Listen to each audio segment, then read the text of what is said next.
to my world of stuff. I'm just doing a quick video tonight for a film which I watched last week. I wasn't planning to do a video in this case. It's quite a low-key, limited release, but on reflection, I think that's probably the best reason of all to do a video. Everybody does their videos for the big blockbuster films, your Top Gun Mavericks, your Thors, your Marvel movies, your DC's, your superhero movies. But I think sometimes it's nice to shine the light on slightly smaller films that get edged out of the multiplexes and really don't find an audience that sometimes that they really should.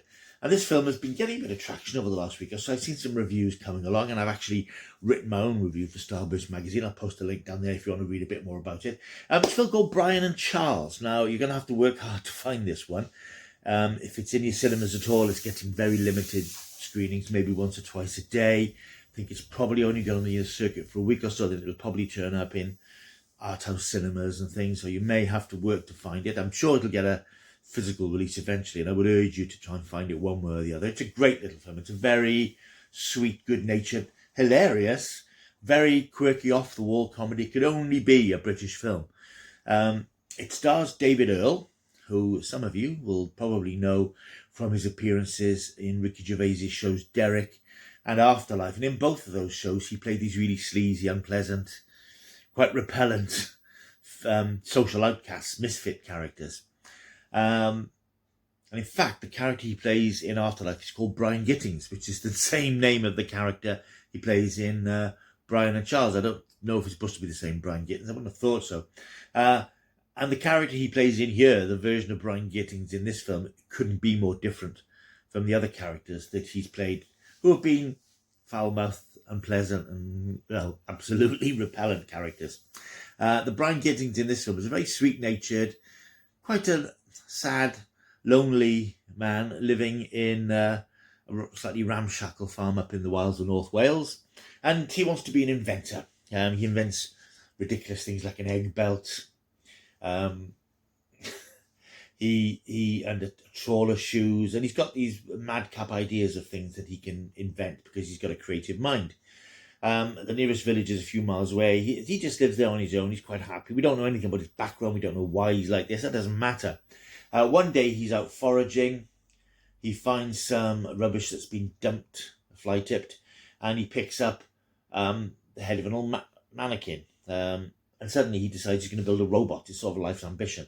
So he builds a robot, and he builds it out of odds and sods that he has in his shed cum workshop. And this is a big boxy, ugly-looking thing with this head on top. The body is a big square old washing machine. He clothes it in an old shirt and a cardigan draped over it, and it's got legs and sort of metal glovey sort of arms. It's a bit of a monstrosity, and he tries to bring it to life. He flicks the activation switch, of course nothing happens because we don't quite know how he's built it, but it's just this thing. He's coming home one night. There's a bit of a thunderstorm. We're not necessarily suggested that something peculiar and magical has happened, but he comes home to find that the robot has come to life and is wandering around outside. He takes it back indoors, and Max Headroom, slightly clipped, slightly hurried, sort of incomplete sentences and words. And he learns about the world. He learns about the marvels of existence and life and living out in the wilderness with Brian. They become best friends. There's a montage, which is really nice, played over the song Happy Together by the Turtles, where they're playing darts, dancing, having pillow fights, just generally enjoying each other's company and just being silly together, man and robot. It's just so charming, and frequently, though, very, very funny. I like Earl has got that sort of deadpan, Ricky Gervais looking to camera, sort of reacting. You know, the humour is sometimes in reactions and not words, and it's that sort of thing. Charles Petrescu, the robot, who's voiced by, I think his name's David Aylward, who's the co-creator of the original short film with David Earl, which was done back in 2017, which is online on YouTube if you want to see it. And it's now been developed from that into a full-length film. It's great. His delivery is really funny. His dialogue is really funny. He's like a petulant child who wants everything now. He wants it straight away. And then as the film progresses, he becomes more of a teenager, sulky teenager. Because he wants to leave home. He wants to do things that he can't really do because he's a robot with a washing machine for a body. There is a bit of sort of jeopardy and danger in the film, in that he attracts the attention of some neighbours who are sort of bullies and a no-good family led by a chap called Eddie, who's the father of the family. The wife, incidentally, is played by Nina Sassanio, and I didn't recognise her in the role, and I only realised it was her when I saw her name in the cast. You probably know her. She turns up in all sorts of things. She's been in his Dark Materials recently. She was in Doctor Who a few years ago. She turns up in so many things. She's great. So yeah, they discover Eddie, and they decide that they want Eddie because they just want, you know, they're one of those sort of families who just, they want it, they're going to take it and have it, it's theirs.